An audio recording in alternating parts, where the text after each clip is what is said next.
Nosaltres som com les formigues, fem el fang a l'estiu per gastar-lo a l'hivern, si podem. Això és?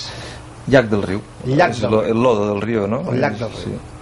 Llavors, abans se treia d'aquells forats que havíem fet allí a l'arrabal dels Canterers, però allò després de la guerra se va tapar i ara es va buscar allí en uns sediments cap allí al delta, no? Sí. I després la terra més vermella és el refectari, que el refectari és del Pinell, d'unes mines del Pinell de Brai, que això encara mon pare se'n recorda que baixava ell a les mines a buscar la terra i portaven cap aquí en roquets ja. I llavors ara el que es fa, se barregen aquestes dues terres aquí en este molí, això va voltant, és com un turmix, és com fer la maionesa, no digues, li tires la terra i l'aigua va voltant i després per un sedàs cau aquí les bases. Llavors per la decantació és com fas l'argila. Quan el fang està aquí abans que comenci a badar pel seu secatge natural, agafes tu i el talles per poder-lo agafar. Utilitzacions del fang amb aplicacions terapèutiques. Home, això està comprovat. Nosaltres tenim clients que són naturòpates que venen a buscar fang pols per curar les úlceres d'estómac i després per part externa tu et fas un cop, un hematoma, te poses fang tou i veus que això t'ho poses de la nit en un demà. Veu que per la nit va absorbint el fang la calor, la calentor del cop i en 2 o 3 dies l'hematoma se'n va, és una cosa impressionant. Però això ho coneixeu de nou ara perquè ho heu sentit o és de tota la vida? Això són remeis de l'abuela. Explica'ns ara una mica on som i què és això. Això és el quarto del fang. Això és quan heu vist fora les bases, els bassots, el fang quan està per entrar l'agafes a les mans i l'entres cap aquí. Este quarto la funció que té és que macera el fang, o sigui que contra més vell és el fang més bo és per treballar. Té una explicació. El sistema de fer el fang per decantació, què fas? La part que li toca al sol està més seca, la part que està de baix està més tova. Llavors quan aquí ho poses aquí almagatzenat, o sigui apilat, què passes? Què fas? Aquesta part d'aquí és la part dura, la que toca el sol. Però llavors què fas? Poses la part dura al terra, la part tova queda dalt i així vas fent el mateix en pisos. De tal manera que de l'altre pilot de fang tens la part dura en contacte amb la part tova. Què passa? Que la part dura absorbeix la humitat de la part tova.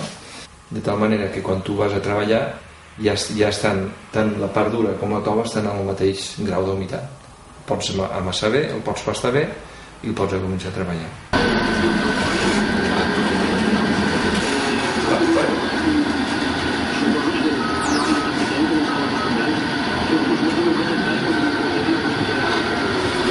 Abans Joan ja m'ha fet la mida.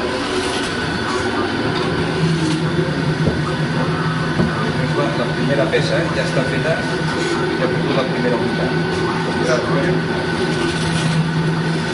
Així jo ja li podem posar més fang al damunt i treballar-la sense tant risc que es prengui.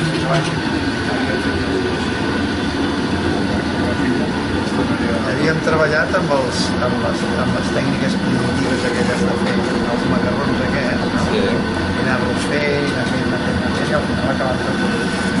acabant utilitzant tot. La llàstima és que això s'està perdent. Jo, quan... Et sorprendries les coses que semblen perdudes i poden transformar. Aquest és el forn de llenya. Hi ha un percentatge de peces que queden guerxes i un percentatge de peces que queden bones, a diferència, inversament, al forn elèctric. També em vas explicar que a la família, al mig del poble, a Miravet, teniu un forn de llenya antiquíssim. Parla'ns d'aquestes coses. Aquell forn era dels antics tipus àrab, que s'omplien per dalt i per baix. Els forns estos antics normalment les peces que es feien abans, que eren les gerres, normalment eren gerres per oli, per conserva, tot el que ara fan servir en plàstics abans se feia amb fang, i llavors totes aquestes peces anaven vernissades per dintre.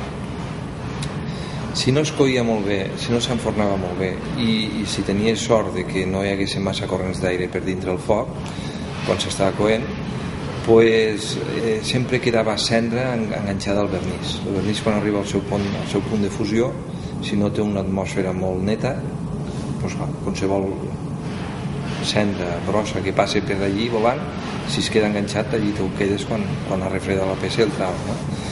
Llavors el forn de llenya és una cosa molt curiosa. O sigui, antigament, pues, si posaves 100 peces, 75 sortien tocades, o sigui, eren el vernís brut, i les deixaves, les revenies, bueno, jo no, o sigui, el que comentaven, les venien a molt poc preu, perquè, clar, no eren perfectes, i les que quedaven bé, doncs llavors quedaven perfectes, no?